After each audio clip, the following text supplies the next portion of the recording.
All right, thanks so much everybody for joining us today. So this is our first Leaders in Research series, and the purpose of today is to kind of get a deeper understanding of people's career pathways, because sometimes people are running around and you kind of have other questions that you want to ask them that's not obvious. So that's the purpose of this event. I'm Linda from the EDGE program, and I look after training and career development for those guys. And we are very honoured today to have as our first panellist Professor Linda Doyle, our current Dean of Research, and Dr. Keith Nolan, Research Scientist from Intel. So I'm sure everyone knows these very we know lots of people here.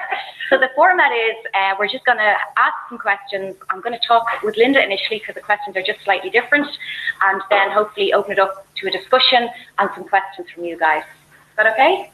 Everyone okay? All right, okay. So, and if this isn't working, say it isn't working, and chip in with other questions. Yes. I mean, I don't mean you. I mean, if both of us are not talking about things you guys want to talk about. You are, unlike me, very organised. Okay, so just to get a little bit of context, go back to your PhD to kind of give an idea of what that was. I know a lot of people here will know, but for people who don't, and just to kind of talk about the early days in terms of, was it always a plan to stay in academia? How did that happen? You know, was it, or did things just happen? So I think it was a mixture of both. So when I was an undergraduate, I really did want to go into academia, but I was very, very average. So whatever the point in the class was, I was the middle point of the class. I was whatever that number is in my class. That's not true. No, absolutely true. And so when I graduated, I thought, okay, I would need to be the top of the class to do a PhD. So I actually tried industry for a year. So I worked in a company called Siemens in Germany, where millions of Irish people worked. For anyone who doesn't know that, there was a total tradition of Irish people going to Siemens in Germany at the time. This was back in the 80s. And essentially, I realized from the first second I got to industry, I was in the wrong place. Okay. So I often joke, and this is true, I have no memory until the age of 35, but I do remember that one moment. And I remember seeing the wall at the other end and thinking, oh my God, what have I done? I've come to industry, and industry is not for me. Now, industry is a fantastic thing, but it was just not for me. So then I decided to go back into academia, and I very luckily got it. Actually, I did a master's by research and then a PhD by research in Trinity. So that's how I ended up And how did that happen, that you decided to go back and do the master's? Like, was that a tricky situation, or? It was kind of funny. It was actually really, weird things happen to you in your career, in that I actually had a supervisor who didn't feel comfortable to supervise to PhD level, and he didn't really supervise that much. And when I did my master's, so I ended up having to finish my master's to go on and then do a PhD, so it was kind of coincidental. I mean, I wouldn't recommend to someone do a research master's and then do a research PhD. It just happened for me because of the circumstances. But so in one sense, I knew what I wanted, and I kind of knew it. I don't know about you. I just knew kind of in my heart. I'm a very kind of feeling person, that's kind of what I wanted to do. But I wasn't very good at planning, nonetheless. And I think I would have to add this, right? And it's different for you, Keith. It was a very, very different time, and I sit on a lot of interview panels now, and what they expect of a researcher now is totally different. So it was easier in one way to not be thinking as as much, except I knew that this is what I wanted to do. And then I suppose the other thing I would add to that, my PhD was actually in radio wave propagation at 6 gigahertz actually, and it's because it's a totally boring PhD, actually, absolutely earth-shatteringly boring, even though I would be, if I start something, I'm going to finish it. And Jessica will know, I've said this before, I loved being in academia, but I hadn't found the right combination for myself. And when I was doing my PhD, I knew it wasn't completely right, but I didn't know why it wasn't right. And it was only later on in academia that I found that I needed an interdisciplinary twist to things. So I didn't know, I knew I was in the right place, but I knew it wasn't quite right.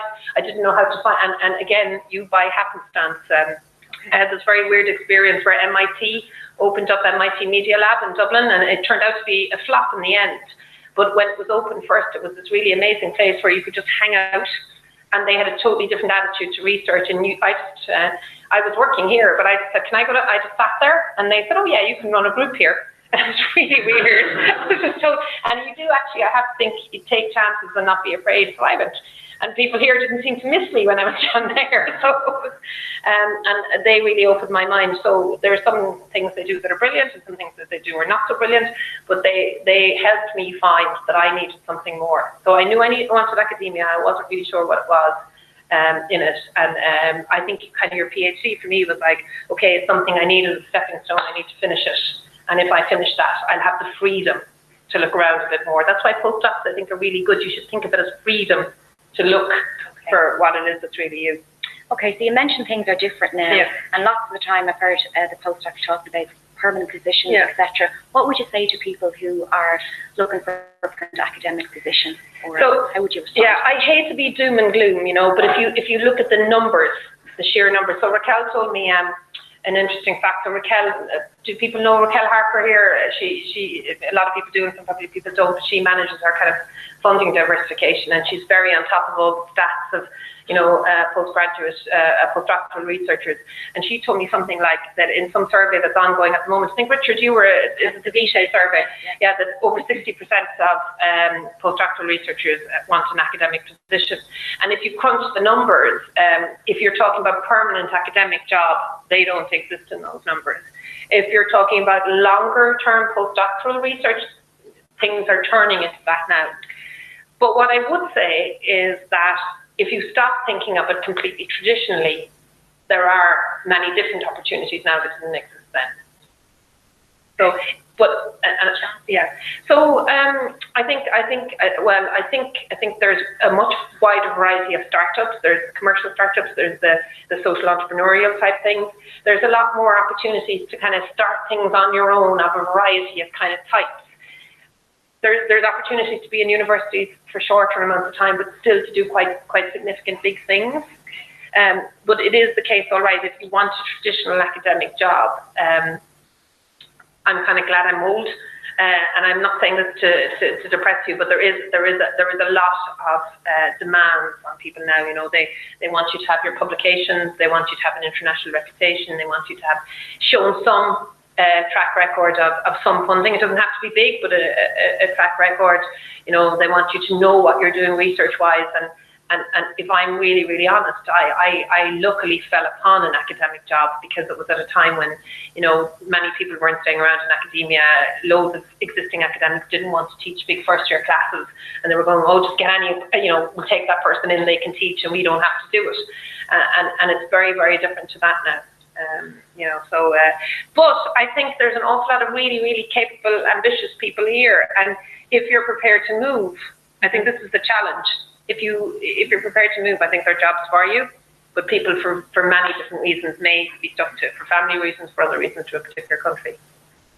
And the people here actually are bright enough to get jobs around the world, but it is about moving. What would you say are keys to your successes? So, you know, when people look at you, there's things that you're probably doing that people can't see that have led to different stages that you're moving on. What would they be? So again, it kind of depends on what you want. Nicola told me this phrase recently. He said there's kind of two kind of academics, and he said the first kind of academic is the academic who knows everything about nothing. And the second kind of academic is the academic who knows nothing about everything. And I'm actually the nothing about everything person. And in the main, if you want a traditional academic career, knowing everything about nothing is the way to go. I'm sorry, that sounds very disrespectful, but that's the way to go. I think we're at a time now when there's lots of opportunities for the expanding. And that's always been something I love. I love the bigger picture. So I would say, if I had to summarize, I think two things I'm good at, and maybe people I work with might disagree. I'm really, really good at joining dots on big picture things, so I can see connections between things that might not seem connected, and I think that opens up loads of funding opportunities. You think funding isn't for you, but you start to see the connections, and you think, oh, if I turn it this way. And I'm really good, I think, at pointing at smart people, and I use that phrase really importantly, because very many academics I work with are so academic life is very insecure. You spend all of your life being graded, that you always feel I'm not good enough. You always feel everyone else is better than you. You always feel everyone is looking at you. You have to compete not here. You have to compete internationally. I mean, there are very few firms you work in, and it's different in research and Intel, but there's very few, we'll say, normal industrial jobs where they ask you, are you the best? Where do you rank yourself in the world? And you constantly have to do that in this. So it can be really insecure. And there's two ways of reacting to that. There's oh God, I have to guard myself. Or there's a way of saying that person's smarter than me, and I'm really happy they answered that question. And we'll get a better solution by pointing to these other people. And that to me is all about a win-win type of thing. And I think that is the best thing you can do. It can be, when you're young, it can be really hard because you think, oh my God, I have to make my mark and I have to protect my thing and it has to be my originality or whatever. So it's definitely harder, but I think in the end of the day, I think it's a better place to work. You are a better person, and it leads to more joyous research, I think. And I know that sounds a bit over the top, but I think that's what I would feel about it. And you know that about yourself. Yeah, and it takes a long while to... Do you think your pathway has made you learn those lessons, or do you think there's academics out there who are kind of a bit oblivious, and if they had that insight, then... I mean, we're all a bit oblivious. I'm sharing plenty of things myself. I think the pathway does. So I have chosen, and this again, I would recommend this if you're interested in this, so I have chosen over time to increasingly want to go manage research rather than focus on it. And it's also a legitimate career option. So some people want to keep doing it and they consider it really, really bad. They consider it a really negative thing if they're pulled away from the hands-on research. And it is scary when it happens first. You think, oh God, if I'm not doing, like I used to love coding and making things, and I'm sure some of the postdocs that work for me can't believe I ever coded anything, let's say, at this stage. But you know, and you have a panic. You think, I have no good ideas anymore if I don't have hands-on stuff. But ultimately, it's a legitimate other way to go about things. So through CTVR and then Connect, and now the Dean of Research role, I'm very at one with the notion that you're kind of managing research rather than you have to do it yourself. That isn't for anyone, but that process has helped me realise when I'm good at it or not good at it. So that leads on to my next question, which was, how much research would you do now, or is it all about managing and administration? I have to, I suppose there's a couple of things. I have to be credible as Dean of Research, and to be credible as Dean of Research, you have to continue to do some. So I'm only in the role a few weeks, and I'm still trying to get my head around it, and it's a chaotic, huge, very exciting, very daunting chaos mix, which of course I love it. I love chaos. I love trying to make sense out of things. So it depends on what you like. You see, it's all to do with what you like.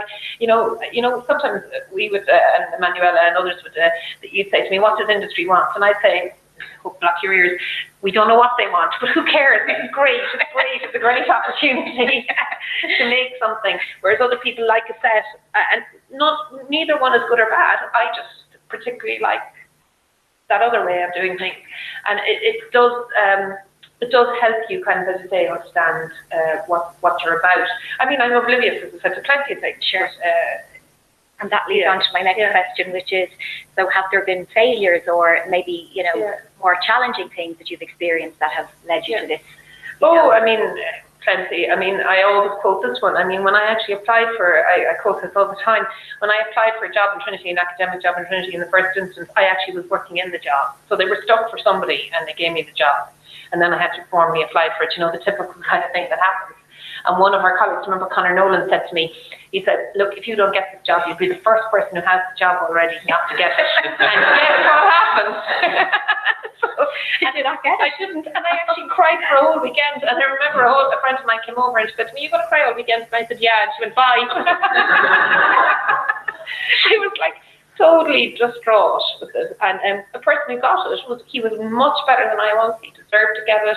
I did a really good interview. I was happy with my interview. I was the best I could be in the thing. He was just much better than me.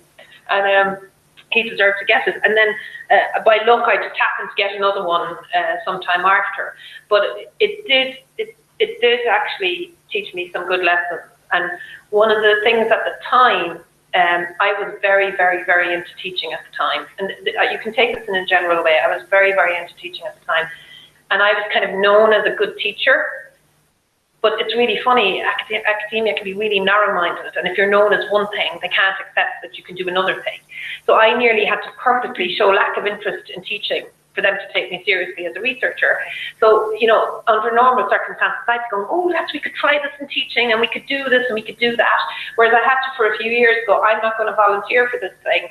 And that definitely taught me a lesson. Because they thought, oh, well, she's just a good teacher, and, you know, we put her teaching the...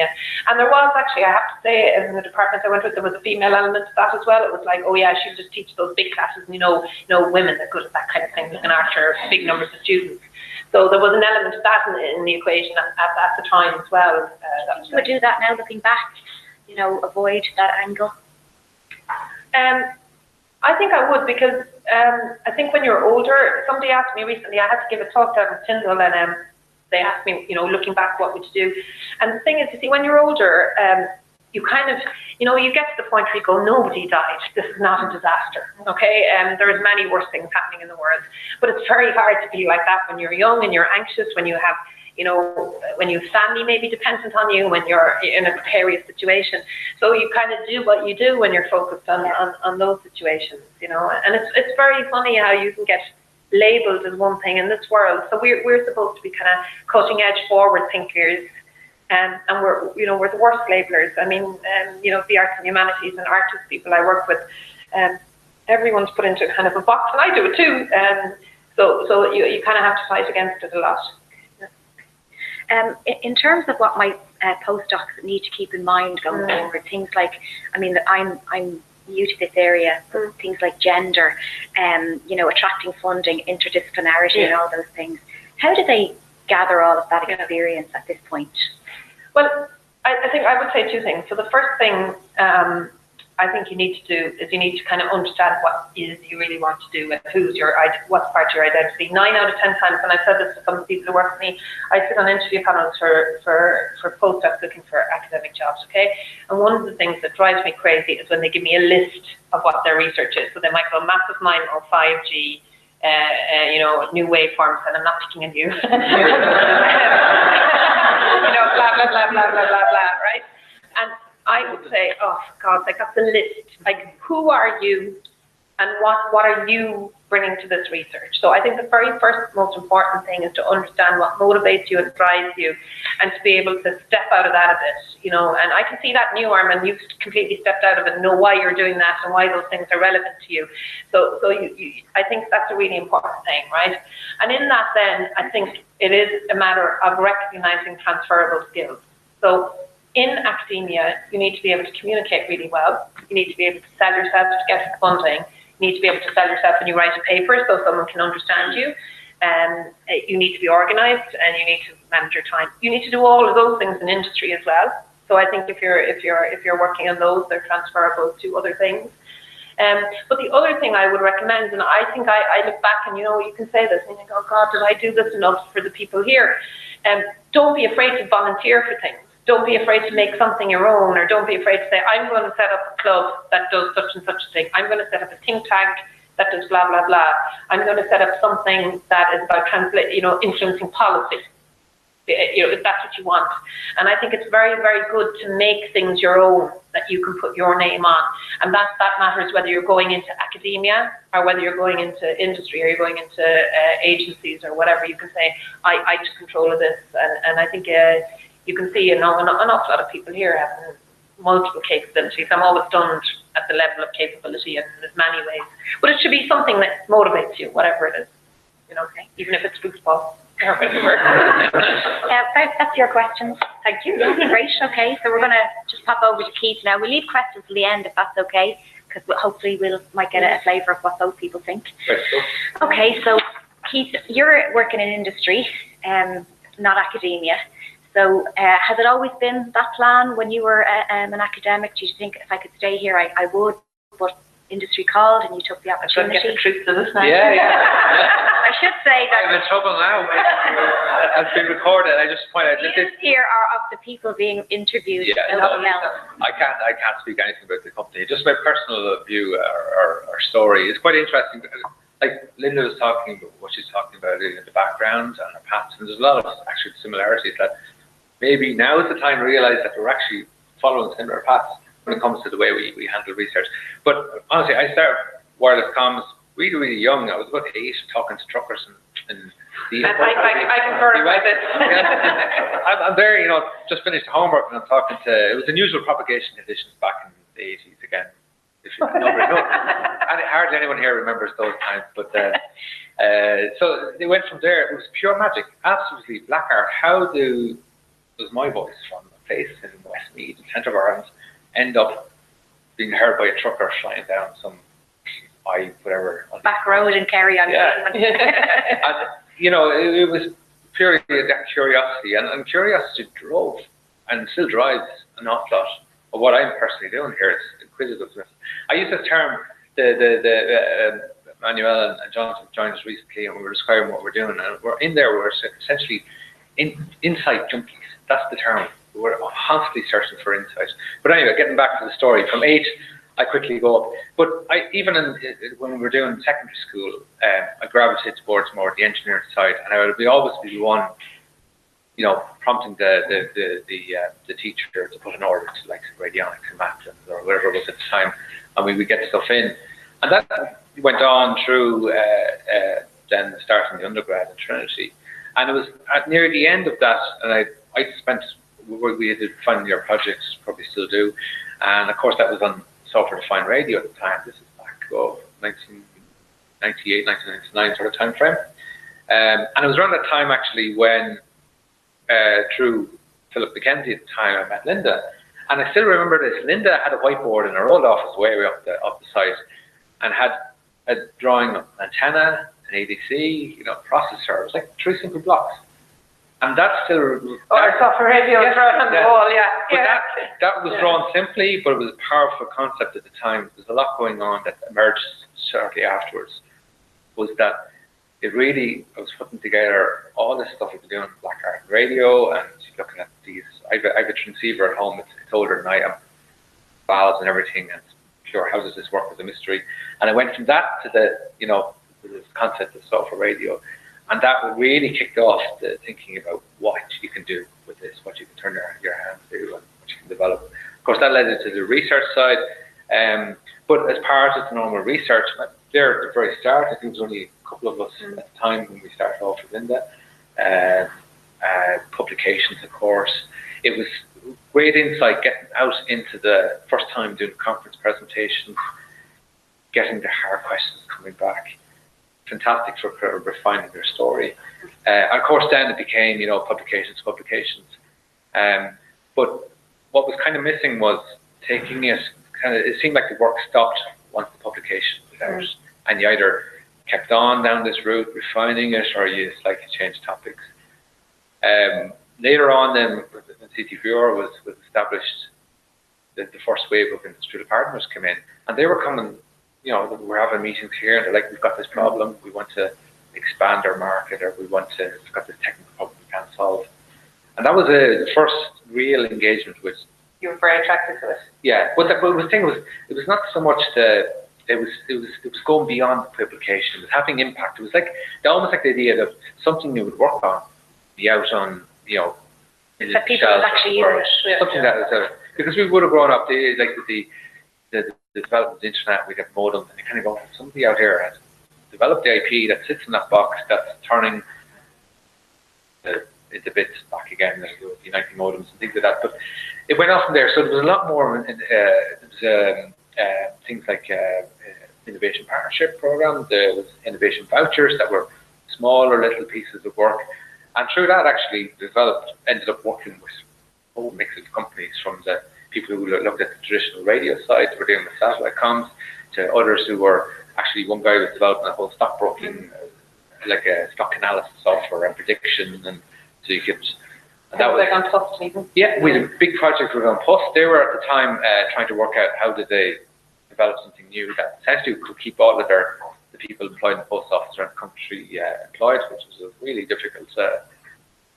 We had a slightly different model for them, which I didn't go with. But we went through that process, and that was great because you're trying to always translate what you might think is pure research into something that they understand. But anyway, this was all learning by exposure to industry, and then we, the Enterprise Ireland had this entrepreneurship programs. If they're ever available, if you see them popping up, they're really useful. Do try applying, because one of the good things about it is they have courses about how you actually communicate your ideas better to basically non-scientists. And I think it's usually termed like communicating politicians. Essentially, we couldn't find a chair, you know, we'd make, like, so it was really like a real startup culture, where there was, you know, you're trying to get people in the hall to kind of go, equivalent of, are you interested? Are you interested? You know, that type of thing. But whatever it was, completely took off, and there's loads of resources thrown at us in the end. But the typical day now is, the way it's kind of laid out is, we try intentionally to do this, is plan out a series of work over a set of months, where there's, in general, milestones, an idea of the milestones. So the kind of the broad structure laid out. For each day, it's all about filling in those fine details, it's advancing the work. It's actually researchers, you broad grasp of wide areas. Your PhD, you go digging into an area, and you can go deeper and deeper looking for the gold, but you have to realize that what you're digging is not a mine, it's now a burial plot. When do you hop out? So the trick over there is that, and it goes for, I suppose, a lot of other industrial research sites, to realize you're in one. You're in one, but it's the ability to apply all your skills. So actually using your degree, your philosophy of research degree, your skills to identify an area, identify something of value, go down the investigative route, reporting your findings, but just apply it to a slightly different area. So a bit like side step, left or right. But the other thing, Linda mentioned this earlier on, is like trying to find out what industry wants. And just in our particular case, is that we don't always know what the best, the latest thing is. Yeah, but again, we kind of look to the external universities as that long-range radar. Kind of go, you know, you had your department of ophthalmology here. Is there a department that's looking at 5, 6 years, 10 years out of the future? Because that's the sort of thing we're looking at. Kind of go, we've identified a trend for a particular area that no one has ever thought of, not the Berkeleys or Stanford, MITs, and this is where we're going to go. That's the sort of real insight that's needed. I want to keep some time for questions, so one last question. From your perspective, what do you think has changed in the world of work since you might have started? Just to highlight a thing quickly. I still consider him young, by the way. Well, the thing is, I've never had potentially job security, and even now it's like, permanent position, but you're always in that mindset that anything can change like that. So there's, my question is, or answer is colored that I've never come from a place of permanent employment. It was always short term. So anything to do about, there's no perceived security, even though I'm where I am. Yeah. But it's always making sure that it's a balancing act. You have to find somebody, an internal customer for your work. There's no point in going down a research alley and there's no takers at the other end. And it's just, it's almost like the bravery and self-awareness to realise that you're in a bit of a hole. Okay, thank you so much. I understood, I'd say 99.9% of all that. Have people got questions? I think some people have some questions in the audience.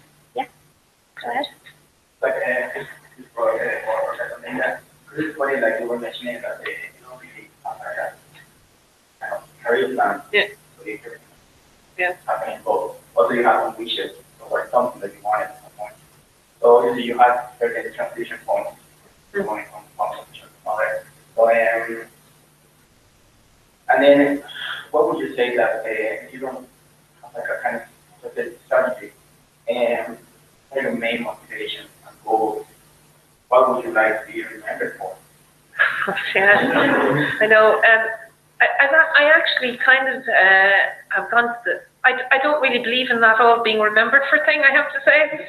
I was thinking about that recently for some random reason, but I think there's a difference. So I was never the kind of. My sister works in HR, and she's a real 5-year plan person, and so I'm not suggesting you shouldn't have a plan, and certainly people do need a plan. Like say you say I want to go for an ERC, you absolutely need a plan.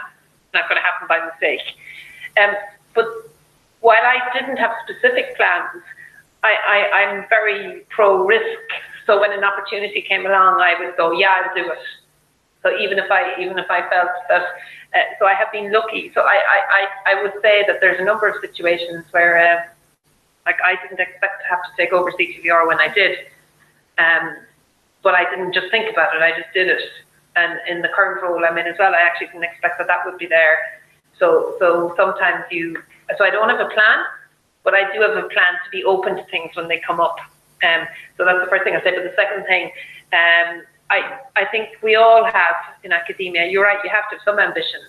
And I think your ambition is always to be better than you are. You always want to do something better. And along the way, I have sub-plans. So one of my plans, which is a plan that I, is nowhere near completion, I really believe that creative arts practices is a way to understand research and do research that's just as valid as a mathematical analysis or a simulation. And in my ideal world of the future, if you were tackling a research problem, you'd say to yourself, okay, I have all these tools, and I open my toolbox, and the techniques that Jessica works on, and the techniques that you work on, and the techniques that Manuela works on are equally valid. And in fact, if I actually use the mix of them, I would get I'll get somewhere in life. So I have those kind of plans where they're not about saying in a year's time I want to be in such and such a position. They're much more about saying I would like to change how things are done. I've always been like that. So I'd say, okay, here's my plan. This is what I want to do. I want to change how people perceive things and work on things. And as opportunities arise, I will grab them to do that rather than I think I will make this opportunity necessarily. So it's kind of a vision-y thing with a happenstance thing coming across it, if that makes sense to you. Yeah. Thank you. You both are very hard workers, what I know about you. How much do you think you have to sacrifice life balance or personal life? So I get you. I think he works way harder than me. I'll just say that for a start. It's funny you asked that. One time after I got promoted, I bumped into a friend who, they're a husband and wife, and I bumped into the husband, and his wife hadn't got promoted recently, and he said congratulations to me, and I was kind of, oh gosh, I felt a bit awkward, and I said, oh, I'm really sorry, your wife didn't get promoted, and he went, oh well, we both know you sacrificed loads, and he said it to me really sarcastically, and I was like really taken aback. And I don't have kids, and I never did want to have them for no reason other than that, just was the way I was born. But it has made life easier for me that I didn't have them. Now you have a child, but it has given me a lot of freedom and choice. But he had the perception that I had given that up to do that, which is not true. It just happened that's how I felt, and that's where it got to. And it is also true to say that you then, you can move more. Not that I had to in the end, but you can move more easily, and you don't have dependence, and you don't have the economic costs and all that kind of stuff. Not that kids are just economic costs. But I would say though that I mean, even though you guys see me really manic, I'm really good at doing nothing at the weekends, and I think the slight negative is that I define myself too much through work, but I also get my hobbies through work, which is really sad in one way, because a lot of the art engagement that I would do and things I would do with Jessica, I just love doing. Yeah, exactly. I know, exactly. But you know what I mean? It's both the working thing and a hobby. Yeah, so it's all, like things I would do in the evenings or the weekends, they all blend in for me. So I would say, sorry, this is a roundabout way, I would say that it definitely is hard for people. Because I know that in academia and in the kind of work you described, like I remember when we put in the proposal for Connect, we were here until 2 and 3 in the morning for weeks on end. And that included Frank, who had 2 kids at the time and has 3 kids now. And, and it included, and there are those kind of times and where you have to drop everything. Like I remember saying the spreadsheet for the Connect budget had 50 workbooks in it. And there was there was 585 pages in the application and thousands of descriptions of everybody. So there are times like that when you're doing those things, and I look at people who have kids and things and go, oh my God, they've got no sleep last night and they came in and did this work. So I've had it easy in that sense. But I think it is possible from the other people I look at. PhD sometimes is nearly the worst time. I always have this cartoon in my life, in my head, you know, where there's a rain cloud, and the rain cloud, we've talked about this before, the rain cloud follows character. I think that's what doing a PhD is like. Yeah. So even if you're off the weekend, you're thinking, oh my God. And in fact, actually, things should get better. And I think a lot of it is your own choice to, I know, yeah, things should get better. But if you're doing a PhD, it is like it's a solo activity, and you're alone with your thoughts weekends and nights. And I know, like, when I was, you know, writing it up, it was kind of like, it's really need lonely. to get this over with. Yeah. So just 6 weeks, no days off, just. That's the wrong length of time to say that you take to write a piece, but anyway. But I didn't mention how long it was very long days, but it was like, yeah. But so you know, work-life balance, of course, you know, perfect work-life balance where I am, absolutely brilliant. Any more questions or? So you both said that you were in interview panels and so on. So when you get these days, it's becoming more and more popular that people are doing postdoc for long years, number of years. And how do you look at the candidate, for example, or what in academia and industry, you know, what people think about someone who did maybe 8 years of postdoc, or someone did like. So I think if people did 2, 3, 4, and 5, I don't think they pay too much attention. I think they look at the CV. So if you know, I came across, actually, I'm not breaking any confidences in this, but in my current role, the guy who brings in the 5th most money or 6th most money in Trinity is somebody in some kind of precarious, not defined, what you want to call it, postdoctoral or whatever. Like, this is vast sums of money position. So somebody looking at a person like that is not going to say, I'm going to blame that person for being so long in that position. That person's performing exceptionally well and doing really brilliantly, and whatever circumstances led them into that. So it kind of depends. I mean, you can tell, I think you can tell by looking at something, whether someone has just had lots of opportunities and those opportunities has allowed them to stay on and do other things, and whether there's progression versus somebody stuck in the same loop. So that's the first thing. Now, having said that, there will be other people with preconceived notions from time to time about stuff. I think it's true to say in the US that shorter postdoc times are expected, and you know, they kind of think you do your PhD, you do 2 years postdoc. If you're in areas like economics, they don't do any postdocs. You know, it's very, very varied. But again, it's to do with progression, and all of the time people are asking, you know, how good is this person? What have they achieved? Kind of things Keith was talking about. If they join us, what extra value they'll give us. They do this thing now, I don't know whether you guys have seen this, but they're starting to do these kind of analysis in places, right? Some of this is kind of worrying, where you can actually take stats associated with somebody and put them into the stats of your department and figure out, you know, will this make a material difference to our citations? Will this make a material difference to, now that typically more happens at this stage when you're hiring professor levels of stuff. You say, if I'm hiring a superstar in, is the superstar going to really be a superstar and change things? So people start to think like that, so they don't kind of necessarily go, they're tons of years out. Where they might start to worry then as well, only is if they say, okay, we want to hire people who apply for ERCs, for example. They might say, okay, well, this person's gone beyond the starting ERC. But I think if you're very good, you know, certainly, I've never been on a thing where someone said, oh, they've been 4 years in a postdoc, that's terrible. There, guys, because we're over time, so thank you so much.